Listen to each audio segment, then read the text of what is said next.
We are live. Man, I want to thank everyone who's tuning in live as we sit here on Off the Record with a great brother and a mentor and an uncle to me and to many of us, and Brother Sultan Muhammad. I'm giving people some time, Brother Sultan, to come on in so they can ask the questions.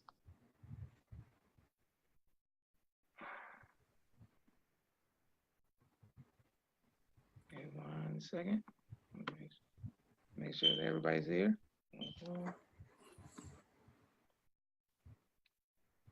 Okay, making sure everybody's here. Thank you all for tuning in. Thank you all very much. I'm gonna give everybody some time. Okay, Brother Sultan, you have traveled all over the world with the Most Honorable Minister Louis Farrakhan for years, and we thank you for taking time out of your busy schedule to be with us today. Thank you. Yes, sir. Let's get straight into it. What made you accept the teachings, sir? It's something of an interesting story. Yes, sir. After not finding satisfaction, I'm in Los Angeles now. I'm living a life as I had on both sides of the streets because I could. I had really made a decision that there was just no justice. So I wanted to do what I had planned to do, going from coast to coast to New York, and then try to make it to Libya.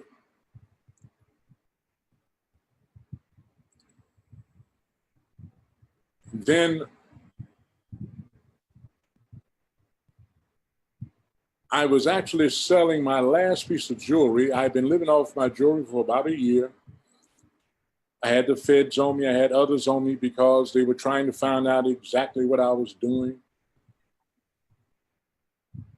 And I had property in San Diego, came to Los Angeles because I remembered Muslims are not afraid of these Jews. That was what I remembered in the back of my head. So I went to Los Angeles trying to find a Muslim attorney. And what I remembered of Muslim attorneys in my experience, but again, not in the nation, but watching things or having been a part of something that may have happened with respect to the nation. So I was selling my last piece of jewelry. I'm fighting the Jews that I was involved with and in. And we were now in court fighting over the business, which I had built in a very short period of time in real estate. And as a matter of fact, they passed a law, I learned later, to stop what I was doing in real estate, which was legal, but I had found a loophole. So as just a straight up citizen, if I wanted to be a broker, I could be a broker. If I wanted to be a salesman, I could be a salesman. If I wanted to be an investor, I could be an investor. I could do them all. I owned a real estate office, and I had no salesman license. I was not a broker, but I was legit. So as I'm fighting for this, as I said, went to Los Angeles and looking for this attorney and selling my last piece of jewelry. I keep saying that for a reason. When the law waits. I didn't have anything else after that for money, except to show something that I was not going to show. I walk into a jewelry store, it was very popular at that time, and many people in Los Angeles know it now, Salam and Malik's jewelry store on Crenshaw Boulevard. And my lawyer brought me in there so he could introduce him to me so that I could, make the deal. And I saw this brother, man. I mean, this brother was black and shining like glass. And I'm looking at him. And he's looking at me. I'm looking at him. He's looking at me. And he says, "Greg, You know, I can't go by that name. I'm in the streets, you know. But I answered. I say, Butch. Man, I ran down there. He ran to me, left his security. They wondered, who is this Negro here? And we hugging, just hugging and kissing, brother. We grew up together. We hadn't seen each other in 15 years. We went to Dillard together, to school together when I got kicked out.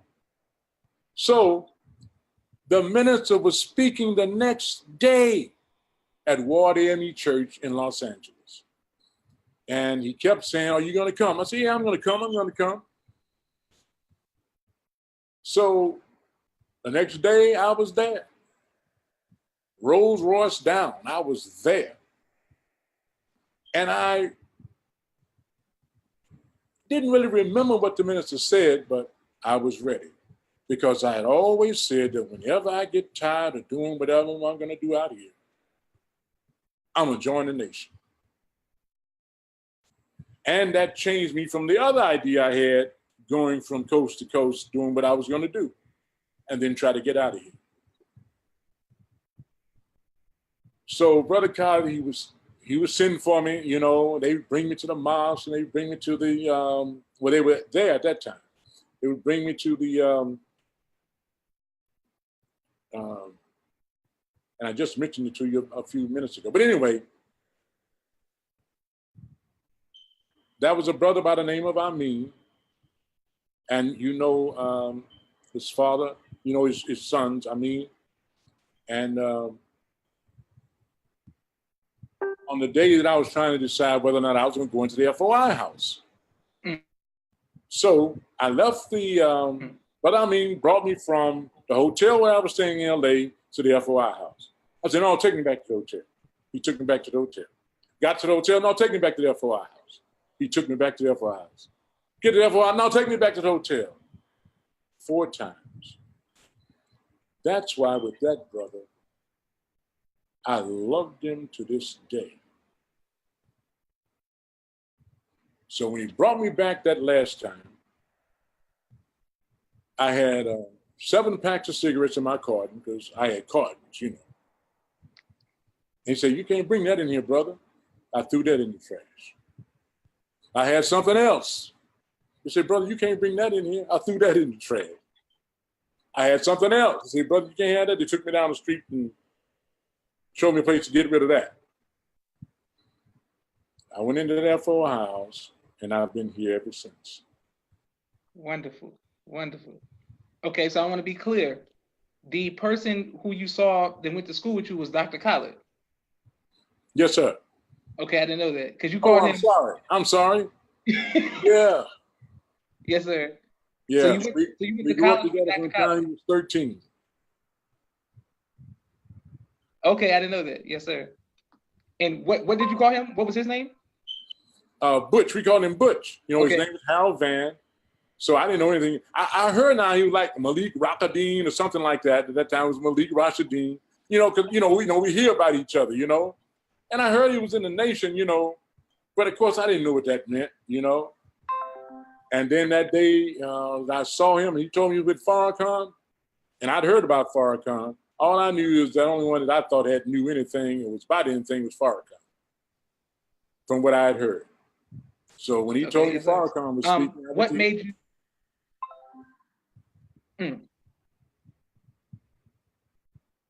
Yes, sir. Well, what made you start doing security for the minister? How did you get into that? The way it started, I was meeting the minister when he was coming out to LA. At one time, we were real wild, really wild. And I fit right in. And so the minister was coming out to LA a lot. And as I learned things that we shouldn't be doing, then I would stop the things that we shouldn't be doing. And I had the opportunity, of course, to secure him, you know, several times. And during the dedication, I stood posts on him during his lecture. And I have pictures of that. And then someone just found footage of that. and just send it to me. I have to take a look at it.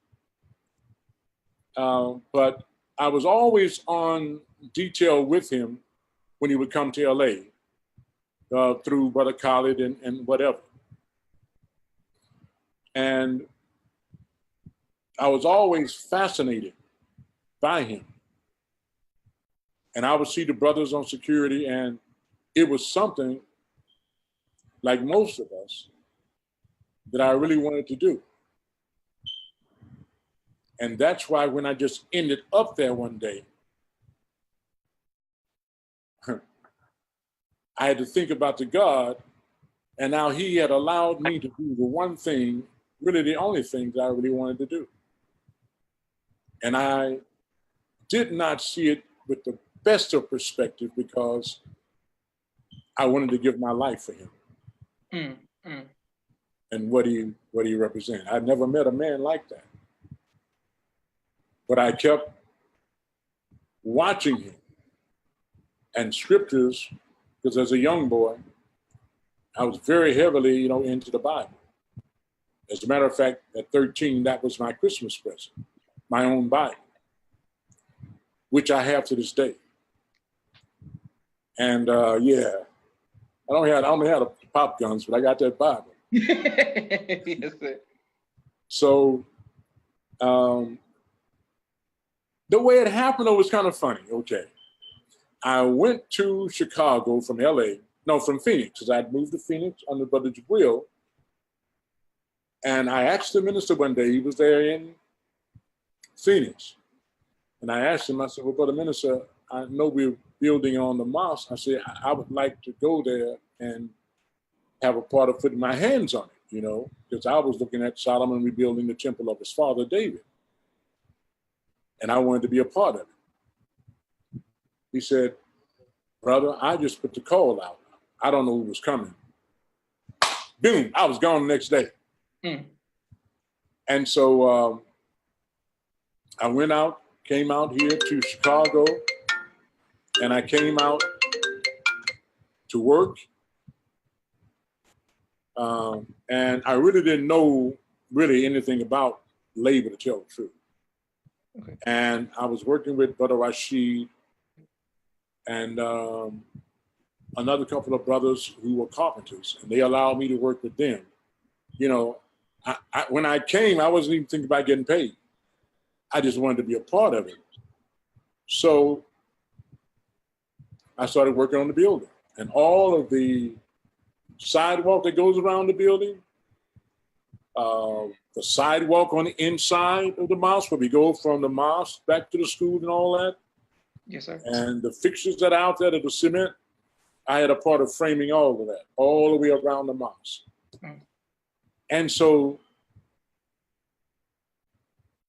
at the time that we finished, I didn't leave. And I stayed, and I kept trying to do something, And so Brother Ali, who was the supreme captain then, was calling for brothers who could stand posts, who would stand posts outside. And I think I was supposed to get $150 a week. Never got it, but didn't care. And I would sit out there all day long, every day. And one day, Brother Todd and Brother Salim came out. They needed a car.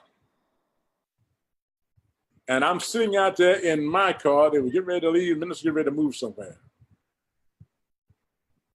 That's how I ended up on the detail. Okay. Wonderful. Yes, sir. And when you were doing security during this time period, what was your main function as far as the detail was concerned?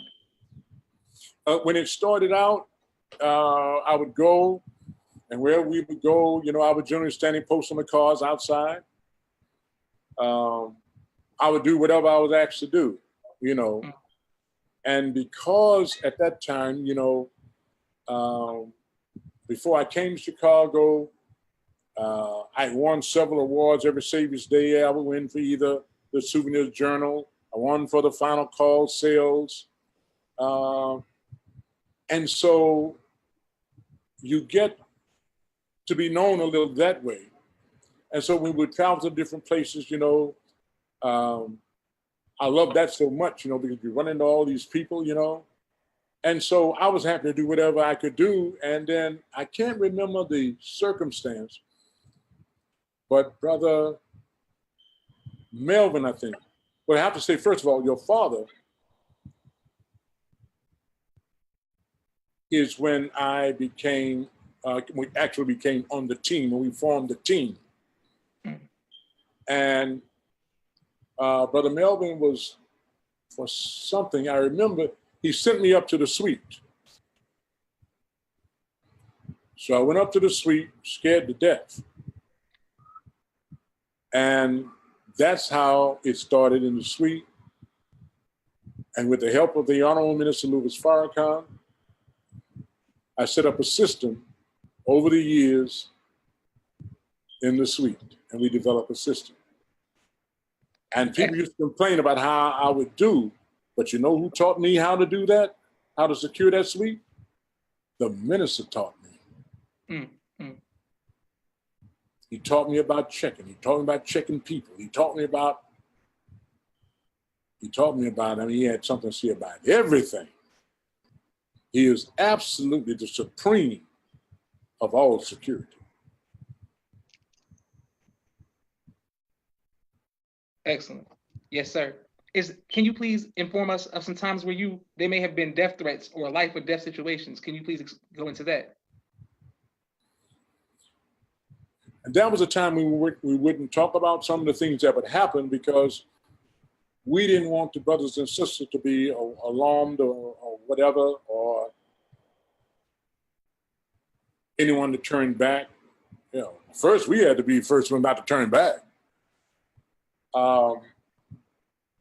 But there were attempts on the minister's life, of course. And then there was one pretty open attempt on our lives when we were poisoned. I remember Brother Arun. Brother Arun's response, he turned really red and swole up. My throat swelled up where I couldn't breathe. And then we were all, rushed to the hospital, and we were taken care of there. And that helped us a great deal to be very careful of what we ate, where we ate, and knowing about where the food, was coming from. But that was something that we lived with daily, being conscious of being poisoned and being conscious of anything else that could happen. Excellent. Was there ever a place that you traveled overseas that was very intense as far as a life or death situation out of the country? If you ask that of the world tours, most everyone would say Dagestan, Russia. Dagestan is located in the northeast corner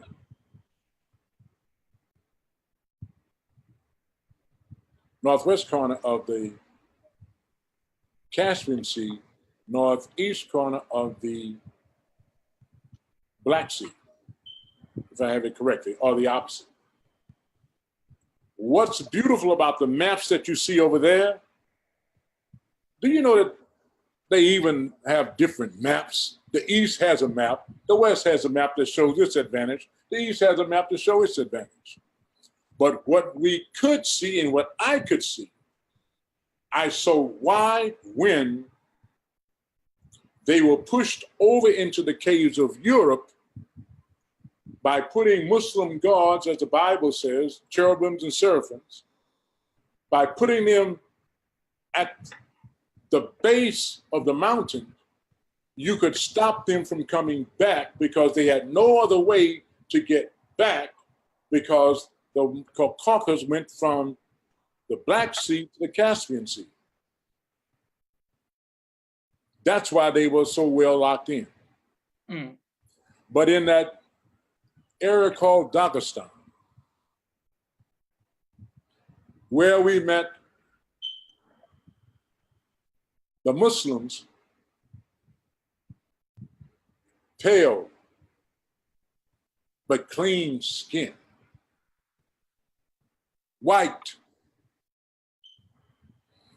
They're the only other nation that had their flag in the first quarter, like ours, with a green background.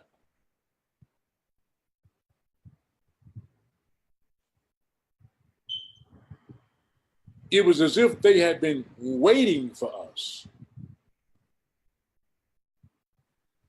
This man, nada. To have you better understand him, if you remember in some of the old Final Call, they talked about a brother being taken prisoner. That was me.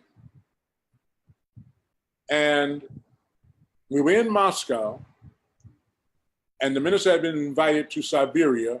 He first had been invited to Makhachkala, and then he was also asked by someone from Siberia if he would come to Siberia and speak. And this is how the tours would go. The minister would speak to somebody, now somebody else asked him to come there. So I remained behind because there was a conference going on in Iran that we wanted to go to, or as I was told by Brother Akbar. So I stayed behind to manage our way to Iran.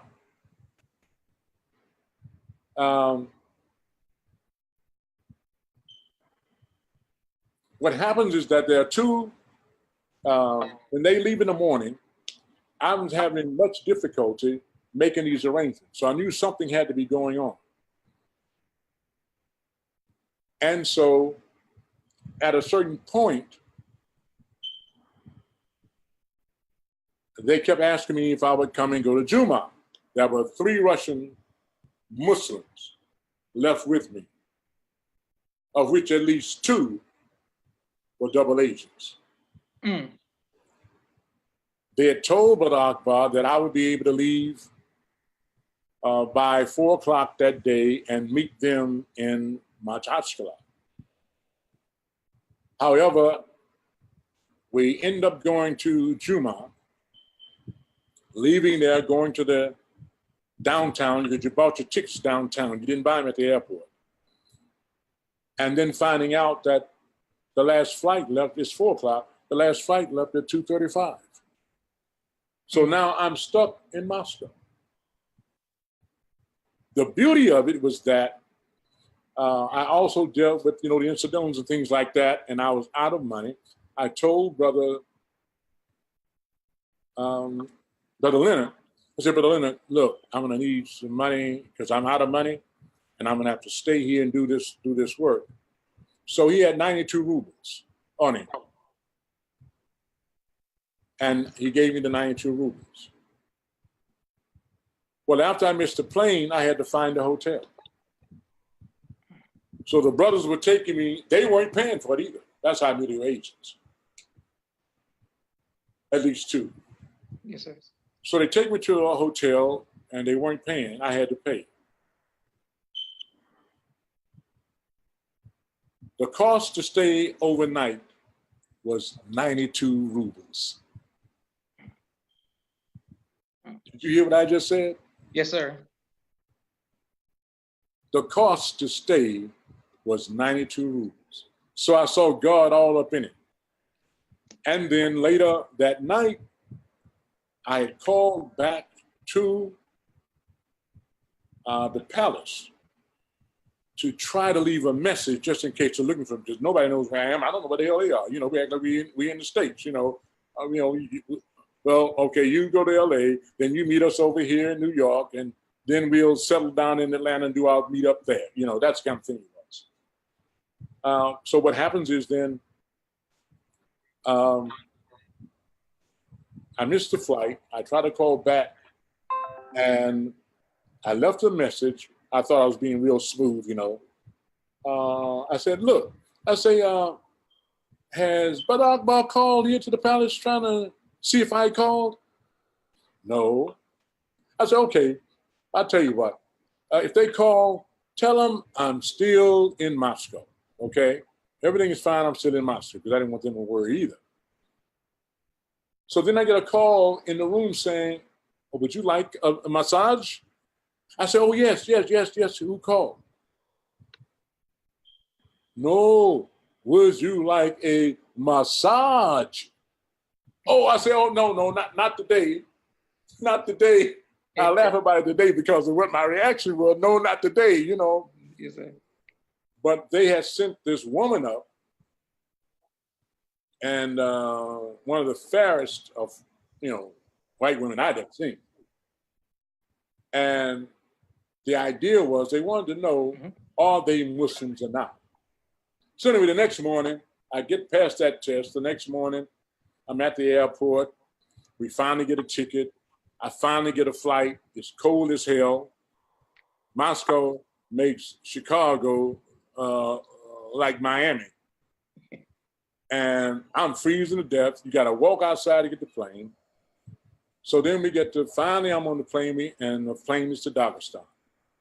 I get off, soldiers come, this soldier come, one, and I said, look at this, they wouldn't even let, because we had been treated very differently in Russia.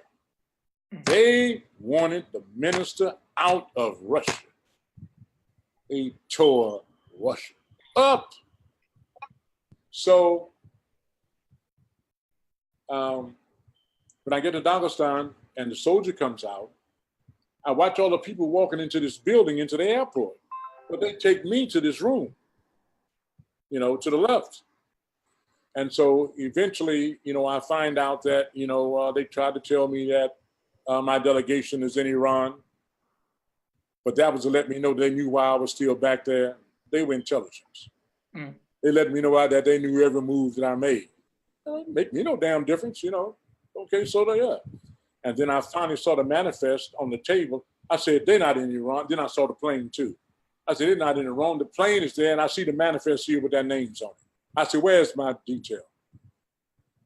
So they kept telling me they were taking me there, and they took me to 2 or 3 places, and then we ended up in a place where there was a guy sitting at this desk.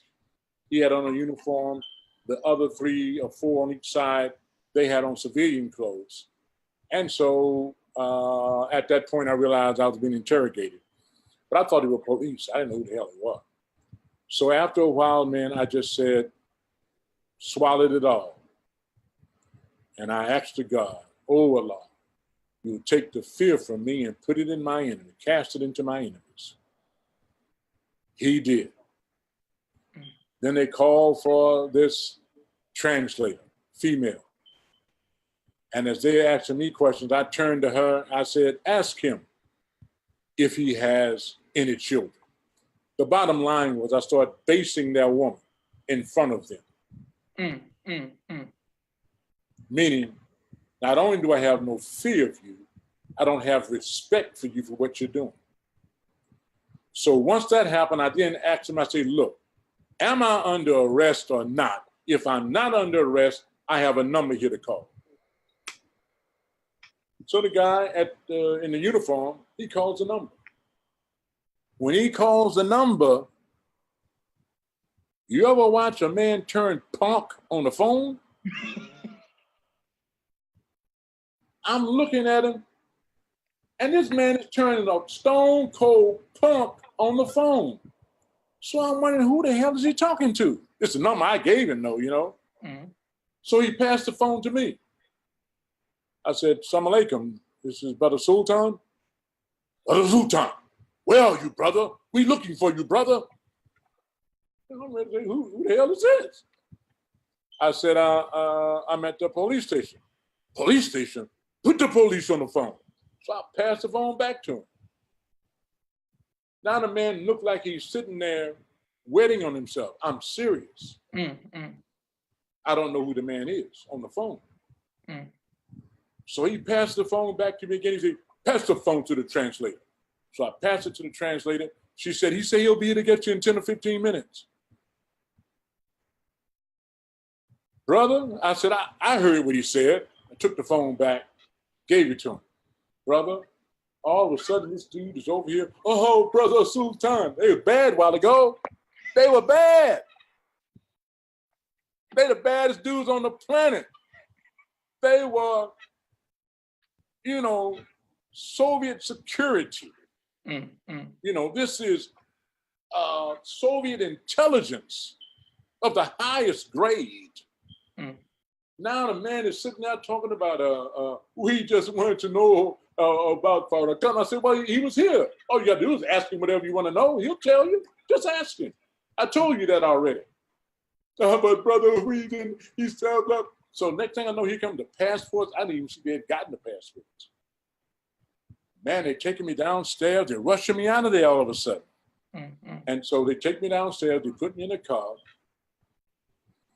And I didn't know what they wanted to do with me or where they were going to take me.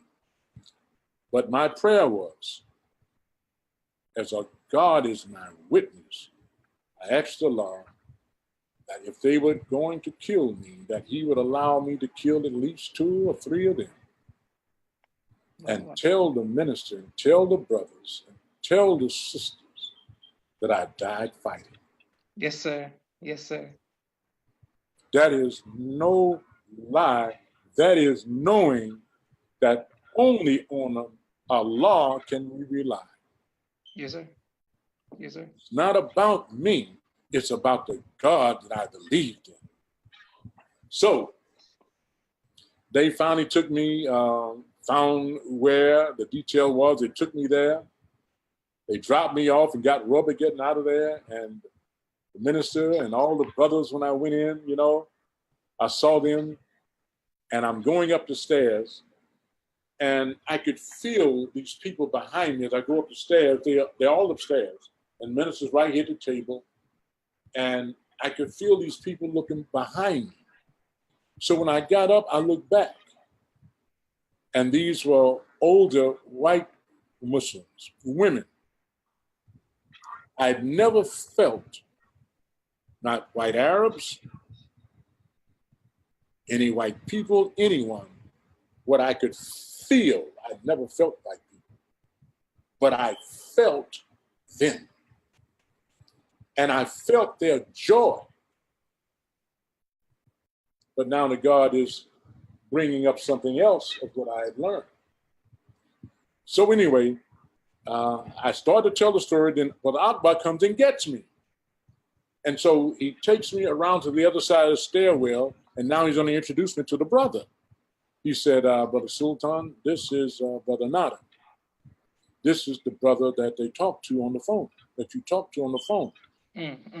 And Nada, maybe 4 or 5 inches taller than you, but about your size, he grabbed me, I'm alaikum.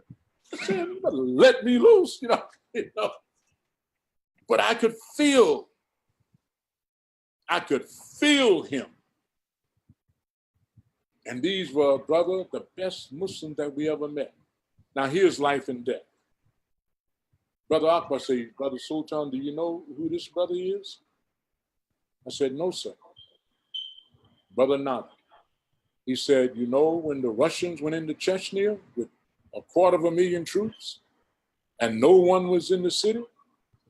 And out of the mountain came these 20,000 Muslims that whipped them and ran them out of Chechnya? He said, he's the leader.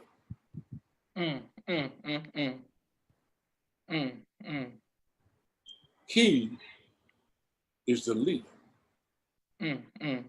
With that 20,000, but the leader of the 14 million or so that were in Russia. They had pictures of their fathers and grandfathers who had fought for Islam. So in our experience there, we had a situation where we were trying to leave. Well, actually, we thought it was the most dangerous situation because they had surrounded us in the compound where we were. And we actually met in the deep of night to decide how we were going to leave. We were going to leave everything. The only question was, which group of threes would the minister be in to get us out of there, into the vehicles, and remember, We were leaving everything. Nada came, negotiations had gone down, and we were allowed to leave the following morning. When we get to the airport, Nada gets out of the car to go to the gate. So all the drivers, there were about 8 of them, and we were about 8 cars, all the drivers get out of the car. When Nada got out of his car, they get out with their pistols in their hands because you had 2 squads of Russian soldiers over here at the entrance where the public goes in, but we're trying to go through the gate to get to our private aircraft. Mm. So Nada goes up to the gate. Nada's talking. Nada turns around. The guy that he was talking to said something. And you saw Nada's face turn. Nada turned around, went back face to face with him, and bam, double palmed him in the chest and knocked him back into the gate. They terrible, brother. They ain't had no fear. When Nada busted him in the chest and knocked him back, all of Nada's men, because they had machine guns in the cars for us. Yes, sir. Yes, sir. That's how they were living, brother. And when Nada did that, the 8 or 9 that were outside of the cars cocked the 45s and then turned to the soldiers. Like, what you gonna do? It was real, brother. It was not play, it was real.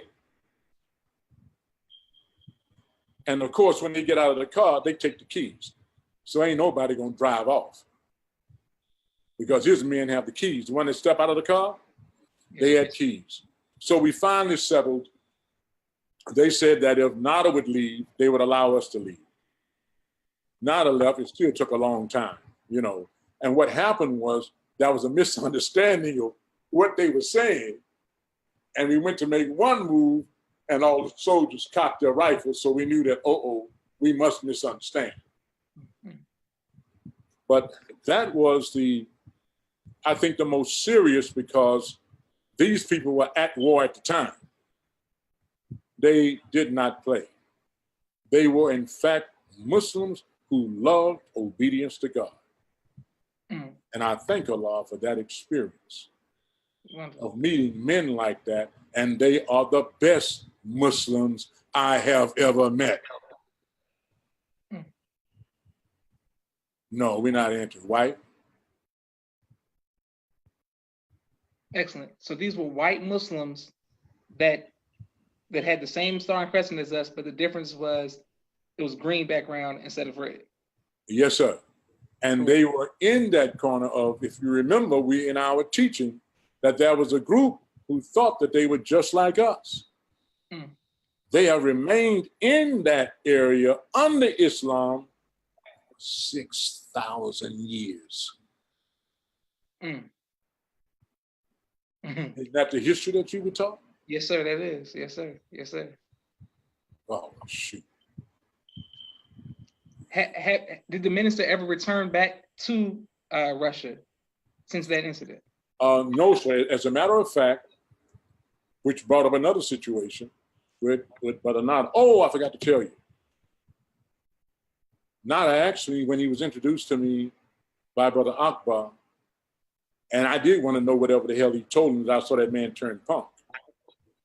And Nada said, Brother Sultan, you know what I tell him, brother? I said, no, sir. I tell him, release him or we go to war tonight. And the reason why they were scared, remember who he is now. He led the 20,000. They didn't play, brother. They lived a life. They were always armed, always ready to defend. So the minister wanted to stay because Chechnya had even a bigger celebration for the minister waiting. These are white Muslims. in Yes, sir. Russia. They had a bigger celebration waiting for him. And we could not get an extension. And when the governor refused, nodded to the minister. You want to go to Chechnya, we died today. They weren't playing, brother. They were not playing. No, brother. I'll come back again and we'll go to Chechnya. We may still have that opportunity. Things are kind of far ahead now. Yes, sir. But to show you the spirit of these Muslims, that I met nothing like that anywhere else.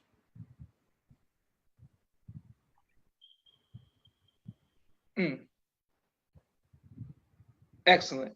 For everyone, thank you, Brother Sultan. For everyone who's watching, please continue to write your questions for Brother Sultan in the comments, and I will address them all. And I see everybody saying Assalamu alaikum. We will return the greetings to everyone because I can't do it individually.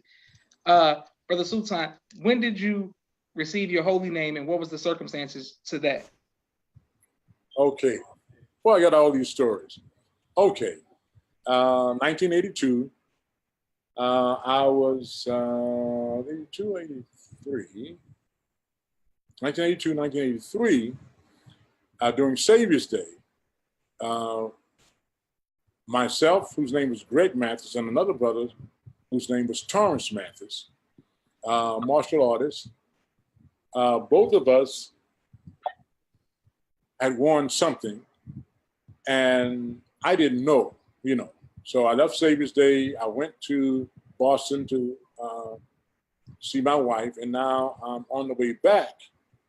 And a few days later, and I'm calling Brother Halim. He was Brother Halim today. He was Brother Michael. And I called and told him to let him know that I'm on my way back, you know.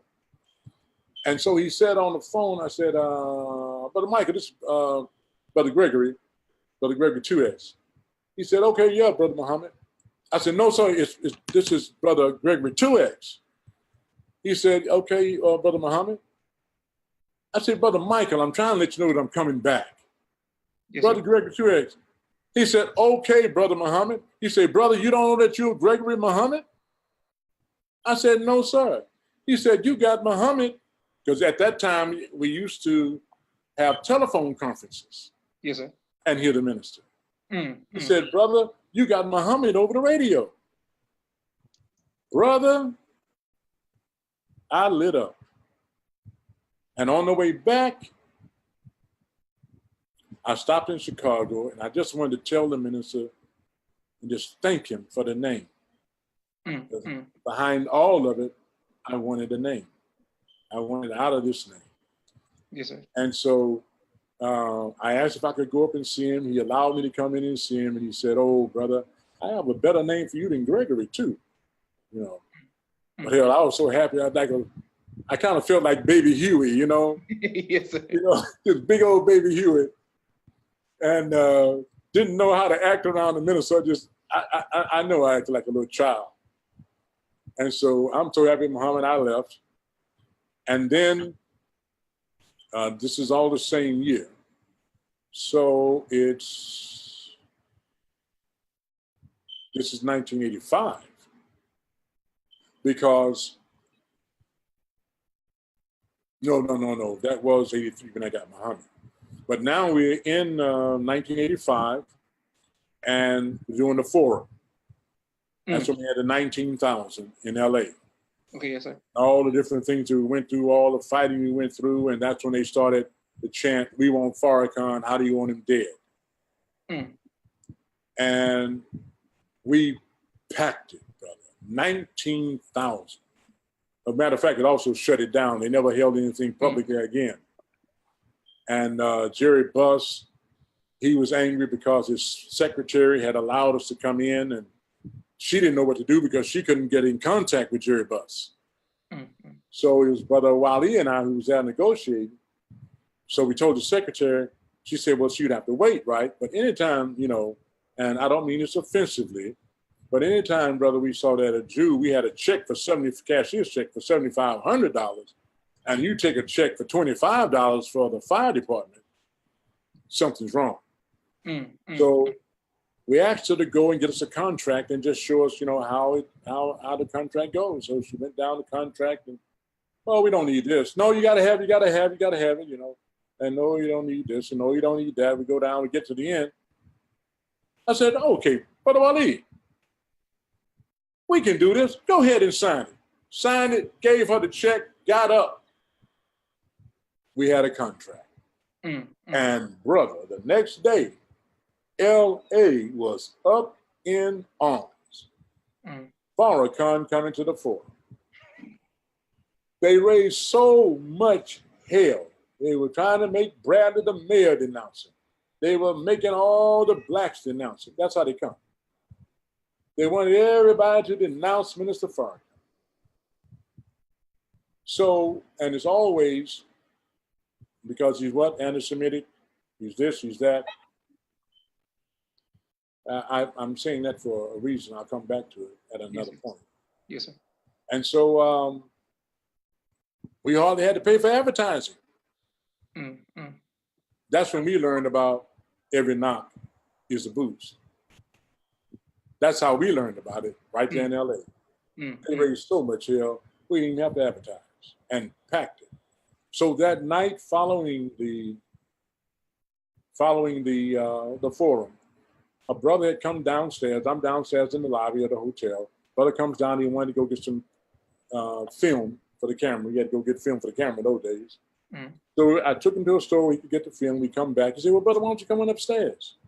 I said, no, brother, I don't want to disturb him, And from something Brother Jabril had taught us, about, disturbing him and busting atoms after he's done all that teaching, I said, come on upstairs. So I went on upstairs. When I get up there, there was a brother Bilal, who was up there, and getting ready to go in. And by the time I get up there, the door opens. So if the door opens, and brother kind of pushed me in. So the minister looked at Brother Bilal and said, oh, Brother Bilal, if I had a bigger name, I'd give it to you. Gave him a big hug. And so I just kept walking past him and stood by the wall. And so after the minister finished talking to Brother Bilal, he turned around and he was looking over my direction. He's saying, Brother Sultan. And so I'm looking and nobody over here, right? It's just me. And everybody starts laughing. Because, he's talking to somebody. I don't see the person he's talking to. I'm just looking to both sides. I don't see no Sultan. And he was talking to me. And brother, it was that night, about 12:15 a.m., September 15th, because the forum was September 14th. And we had the big 19,000. And then less than a month later, October 7th, 1985, New York, Madison Square Garden. But I received Sultan that night. Excellent.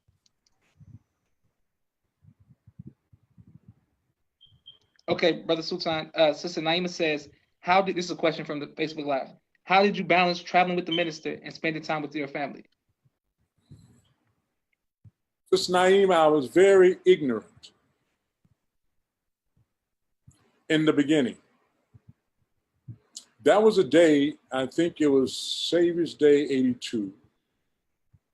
And my wife in Boston, I'm in LA, but now we're both in Chicago. And we were at this hotel. You remember the Paragon on 95th Street? Probably not. No, sir. So we were at this hotel across from the Paragon. And the four of us were standing outside. It was myself, Brother Jabril, the minister, and I'm sure that was security, myself and my wife. And the minister knew me and he knew my wife in Boston because of his mother. And the minister, Sister Naima, looked at my wife. He said, Sister, is this your husband? like, oh, I understand, you know. And the minister looked at me, Sister Naima, and he pointed to my wife and my daughter, and he said, brother, this is your nation right here. But I was gung-ho, Sister Naima, very immature, Sister Naima.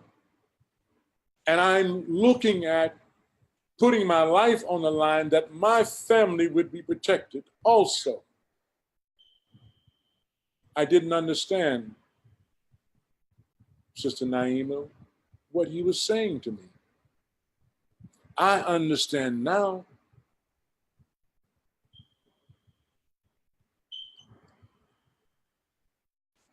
So this is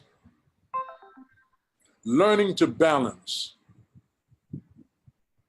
There's pain in the minister's family because all he did was work. Worked for who? We're grateful for it, but they suffered because until and unless we've had that kind of experience, we don't know it. All of what we're doing is new. When you stand up from that day, what you do is new in the life that you chose, whether you truly choose it or not. Because just by saying you're a part of it is going to cause a certain reaction to people. Yes, sir. By people. So I didn't balance it properly. And as a result of not balancing it properly and being very mission oriented, I misunderstood family. But out of that came a deeper and greater love, understanding, and commitment now to family, where I can do much better today what I did not understand then. But what was done was a blessing from God, in that it allowed us to help his messenger in our ignorance, but now we can all help each other to better understand, and we can all do better by our families from the mistakes that we made. Yes, an excellent response, Brother Sultan. I see the other questions we coming right to. I just want to follow up with that one. What advice would you give to future husbands to help us better balance the work life and personal life?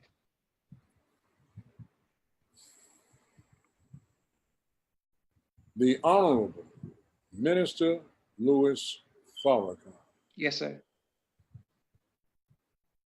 our most honored from among us, Mother Khadija Farrakhan, yes, sir, who backed him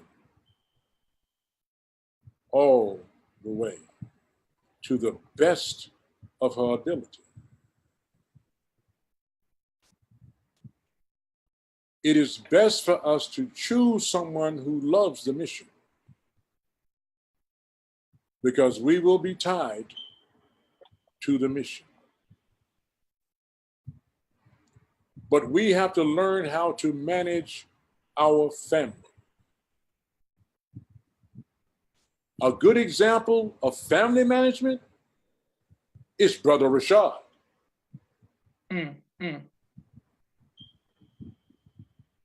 Brother Rashad always wanted a Muslim family. And that God gave Brother Rashad a Muslim family. Sister Naima, he paid attention and learned from our mistakes. That's the beauty of it. That's the beauty of it. Some of us go before. So the minister now is such a grand and great father from what he has learned from his first family, that he can now give us a better example. So follow the minister in the way he followed his father. Yes, sir. Excellent, Bro Sultan. Another question is from Sister Brenda from Chicago. She says, I've been blessed to see you all operate. Who taught you the art of negotiations with the head of states and dignitaries on behalf of the Honorable Minister Louis Farrakhan? That's a good question.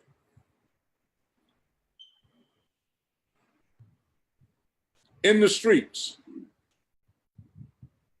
I managed. But you're managing with the objective of really no good.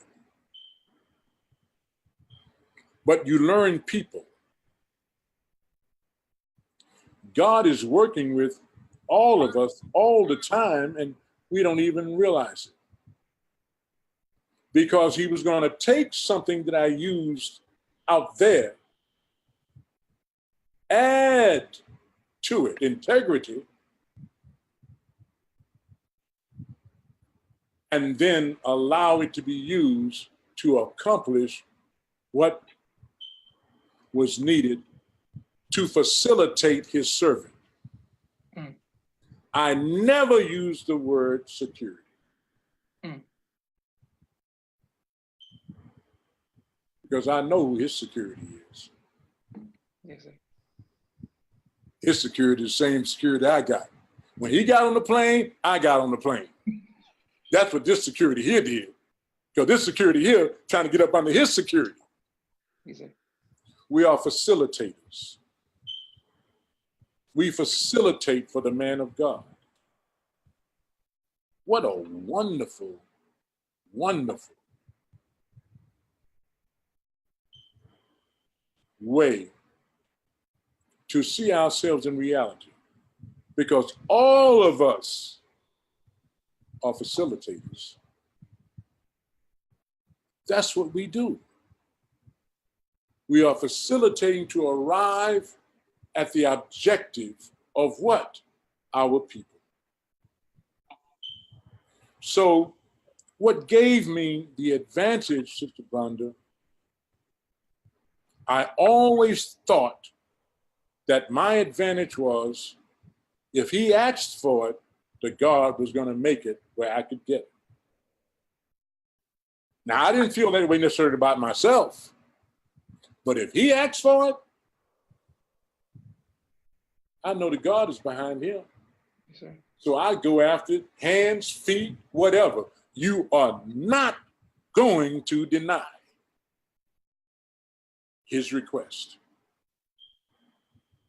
And the God blessed me with that all over the world. We did things that had never been done before out there in the world. We didn't speak the languages. Hell, all we could, we didn't really speak good English, you know. But we're always in a land where we didn't speak the language. So you learn different kinds of communications.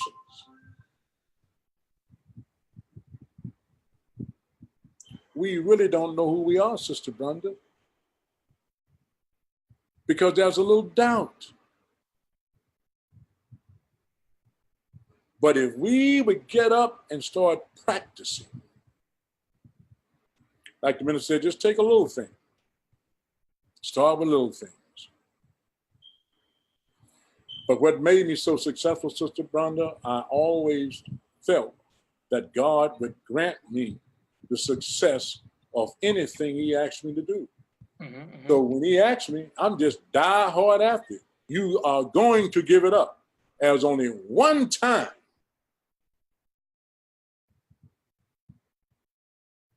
that he was not given up. And we learned why, and maybe I'll get into that story before we get off. Because while in Mecca at Al-Haram Mosque one day, inside that mosque,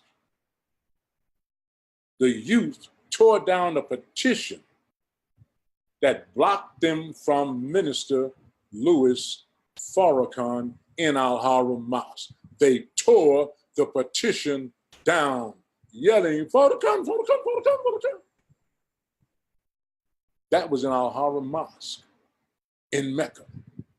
And I know, well, I'll say I think they never saw anything like that ever in the history of the 1400 years, that someone would tear down something. Uh-oh.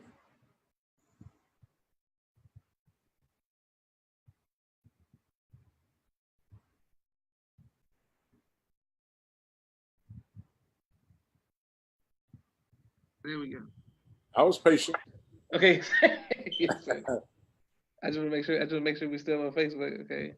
I hope I answered Sister Brenda's question.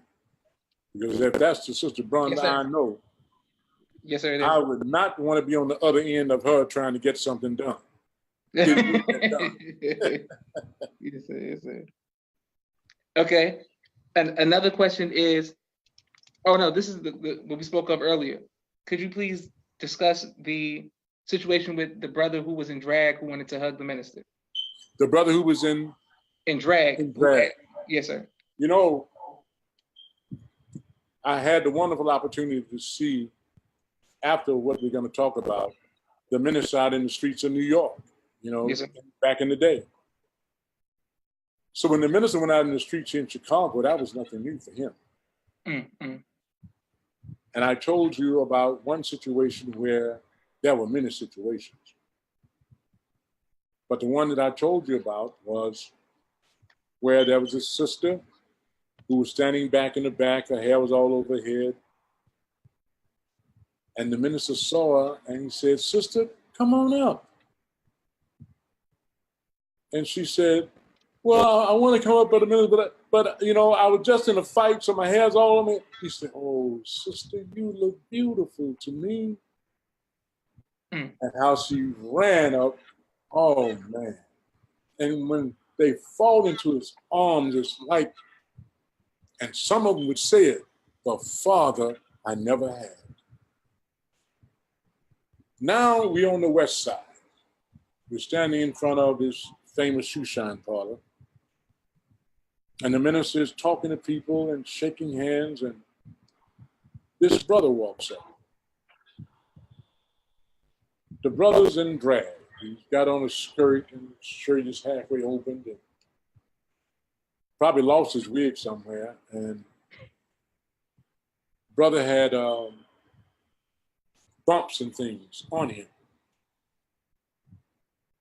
you know, which were probably, as I said, diseased from, you know, the life he had been living.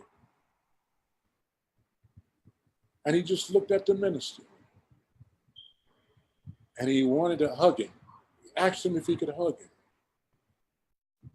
And the minister said, "Oh, son, sure."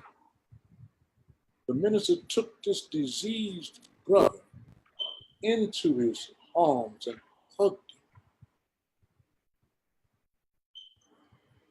like a father. And that's when I saw how Jesus looks beyond our faults and he sees our need. Yes, sir.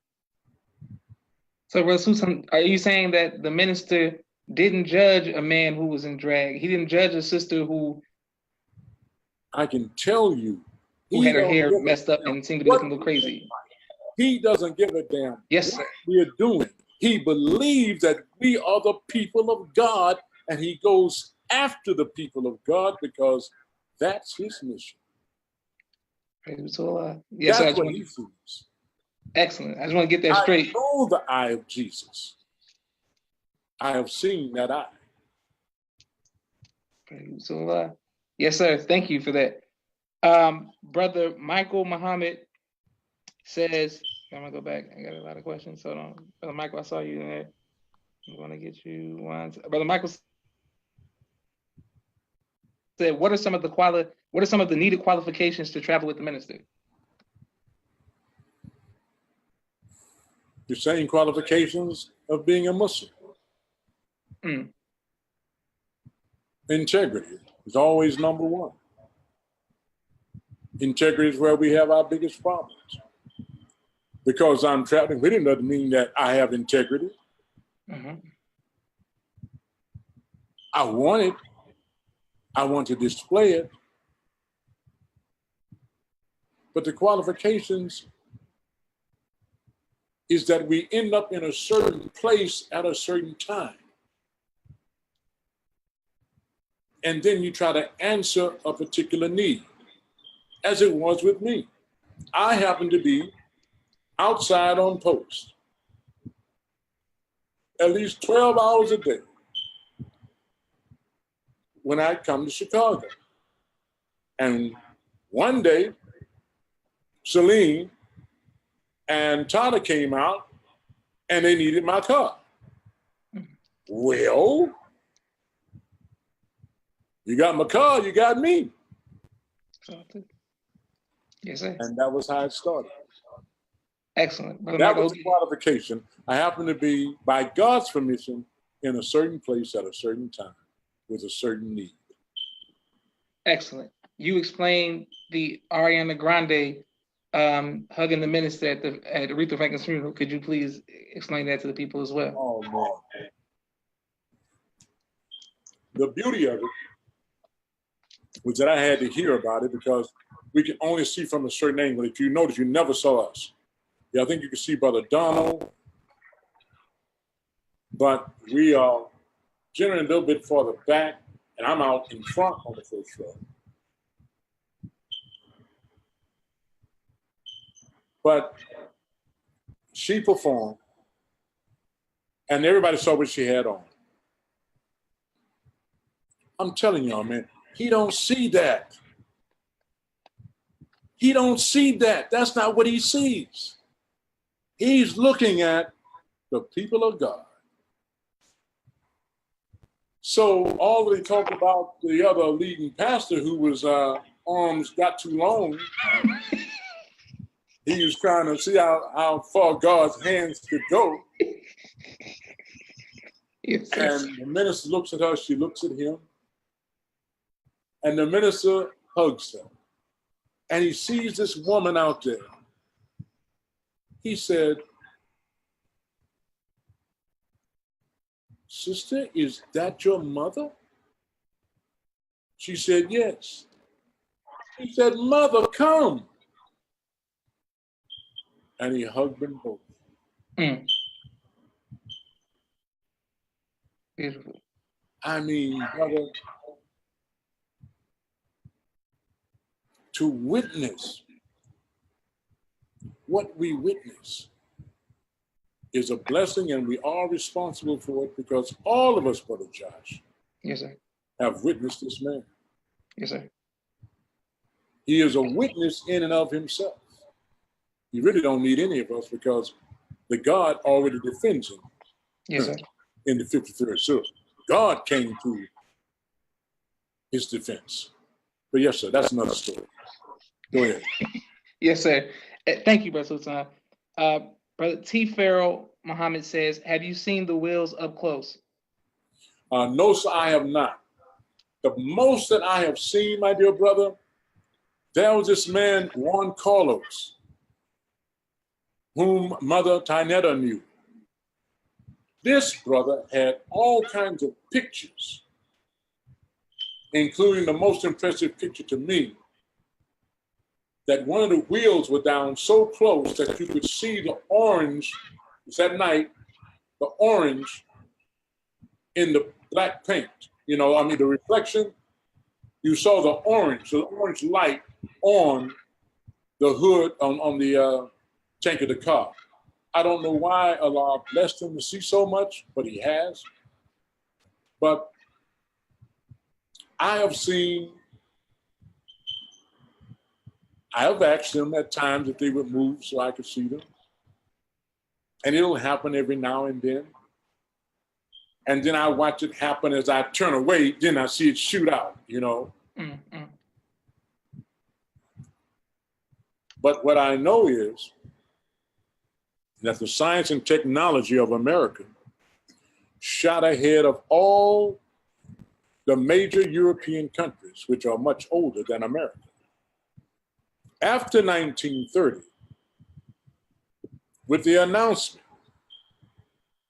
of Master Fard Muhammad to us, what the Honorable Elijah Muhammad taught, the documents we have on how the FBI and the government paid millions trying to find Master Fard Muhammad is documented. But what he taught is what has advanced this country far ahead of others. Now, what is the other thing that they did to advance further? They used God, you and me, more in America in every aspect and field of science than any of the other European countries. They have used our genius. You know, those who are looking, if you work for them, how you always have these ideas, but your name is never on them. That's what they do. They keep God around them. They just give God a problem. They psych God out into thinking that they think God is dumb. They know who God is. But they psych us out. And so since we think that they think we're dumb, we put these big brains together and start solving their problems. We did it when the car industry went down and they weren't selling cars several years ago. That's when they started hiring black dealerships, black owners of dealerships. We got them out of it. Now you don't hardly see any black dealerships. Just put you in the damn pot because you're used to getting out of any pot there is and watch you get out and how you do it, and then come back and do it and act like it came from them. One of the things we used to see over there all the time, Backstreet Boys and other little groups like that. And over there, they think they're the ones started hip hop. Because they make a little of those from the lesser God. They will use them and let them take what you have, take it somewhere as if it came from them. That's done all the time, every day, all day. Absolutely. And that's why Hidden Images was a great movie for this day and time. And it was true. Glenn was not going out there unless they said, those sisters said, and did the figures. That part was true. And that only happened a million times. You'll hardly find anything in the way of invention in this country that we didn't have something to do with. We really don't know who we are. And as long as we don't know who we are, they're able to use us to build their world. If we start today, absolutely. Excellent. It's over. Yes, sir. Yes, sir. Excellent, Bro Sultan. I want to get to some more of the questions. You have a lot of people asking questions. Okay, this is Najil Muhammad. ASA, if you had a chance to do it all again, over again, what would you do different?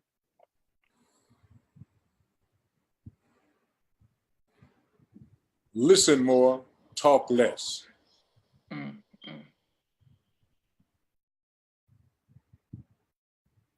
Short answer. Yes, sir. Listen more, talk less.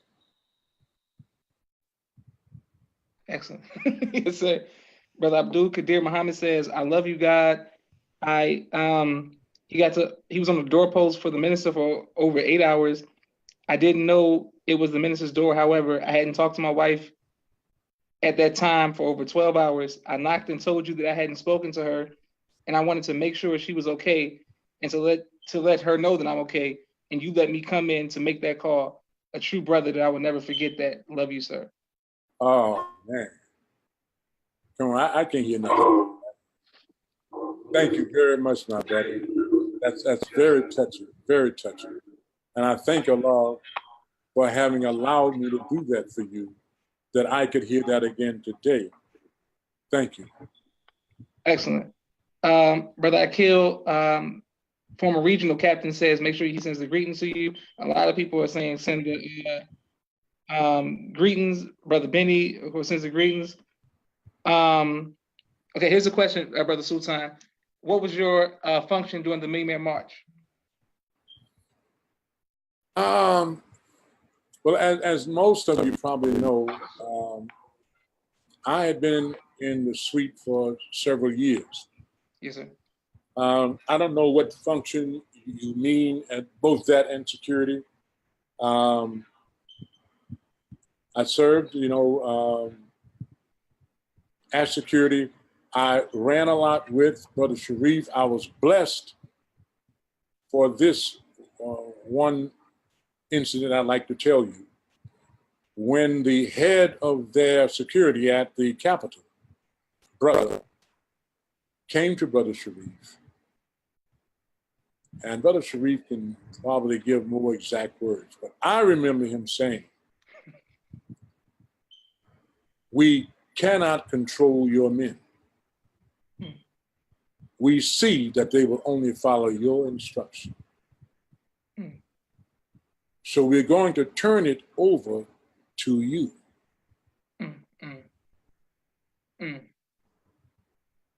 That was the Capitol.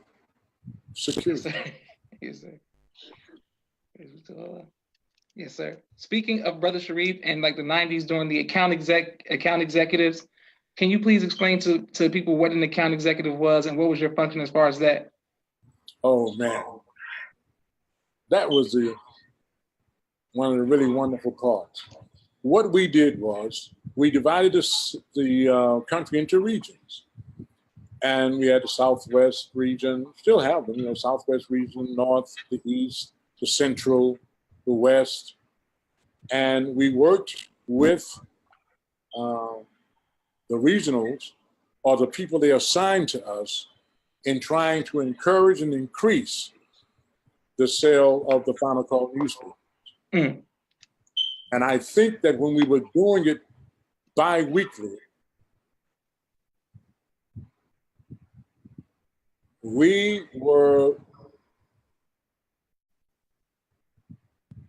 I think that's when we were doing a few 100,000. And I know that we had in the Southwest region, we had reached 74,500 at one point. However,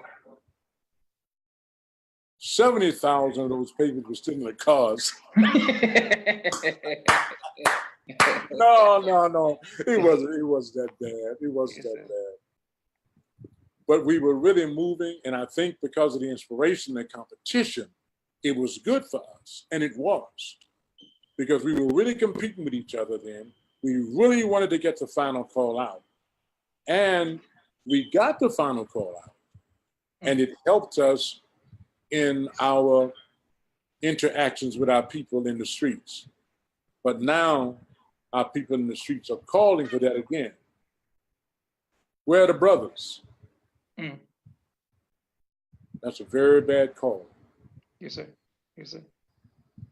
So we need to get back out to do what we need to do, because it's our interaction with our people. And that's what the minister was showing us when he went out. Because at a certain time, we're going to need somewhere to go. Yes, sir. But if I haven't made a friend somewhere who cares about me, no, man, you know, oh, that's Brother Sultan, man. Come on, man. You can stay in here, man. Hurry up, hurry up, hurry up. Because it's going to get like that, brothers and sisters, if we are really into this work. Yes, sir. So it's working behind. Excellent. Brother Sultan, speaking of being in the streets, can you please explain to us how you met, how you came to meet Minister Rahman in Atlanta in your early years? Oh, okay. All right. Here's this thing where I'm always on both sides of the street. You know, Yes, sir. the good side and the other side. But because I could do it, I did it. But at this time, I'm working in Atlanta for the Atlanta Voice and Viewpoint News, J-Lo Ware's paper. And still there now. And as an investigative reporter. And I was covering the trial of the Muslim brothers at what they call 5 points. It was 7 brothers. And they became entangled with the police. The police killed a brother takes a gun from the police, kills that policeman. The brothers fight. They whoop up all the policemen. And then the lieutenant calls them to attention and they submitted to the arrest. They got the brothers into the jail and they began to beat the brothers. But at trial time, I'm now working, as I said, at the Atlanta Voice. I came in late one day and I heard you had these big, large, huge pillars at Superior Court in Atlanta, as you can attest to. And I'm running up the stairs, running straight up, and I hear these 2 people talking. So I froze in front of the pillar, and they were discussing what they were going to say in the trial. I can't remember today what they said. And so I stood there until they finished. And when they finished, they went inside to the courtroom. It was a black and a white policeman. Boy, I'll tell you, you always find a Negro somewhere. So when they went inside the courtroom, I came in the courtroom behind them, and I told Attorney Jocko from New York, who was representing the 7 brothers, they had 49 counts, including murder. And as I told you, the great lawyer from Atlanta, C.B. King, his son is now C.B. King, but son is nothing but the father was. So I went to tell them what I heard the 2 policemen saying. And they asked me, well, will you get up on the stand and sit? I said, hell yeah. I said, yeah, I'll get up on the stand. Yeah, I'll sit. So they called me up. I told them what I heard and what they said. They said, well, are they here? I said, yeah, that black one right there and that white guy next to him. And that eventually helped to exonerate the brothers. And so that was how I met Brother Rahman. And as I told you, we were in North Carolina, and I think Brother Rahman started talking about it. I started talking about it, whatever. I said, well, you know, Brother Rahman, I was the brother that testified. You know, they worked for the Atlanta Voice.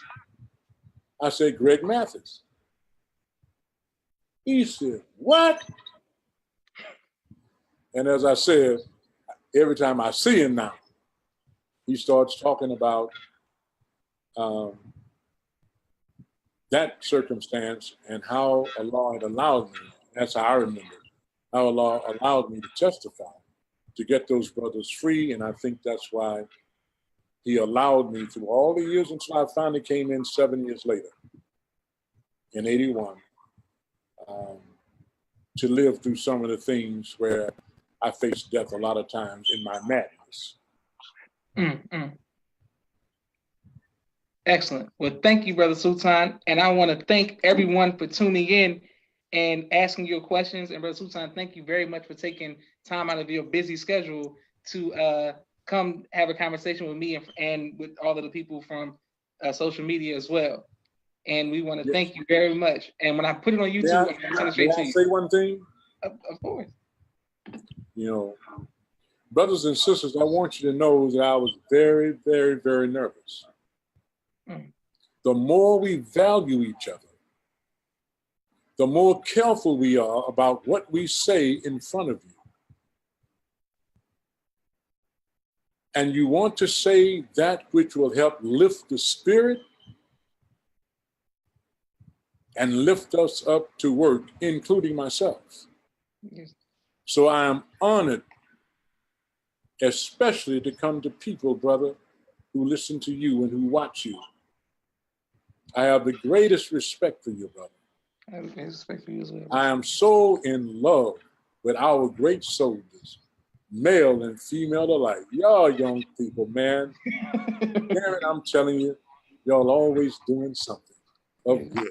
Thank you for your work. Thank you for your hard work and dedication. And please extend a greeting to your family, sir.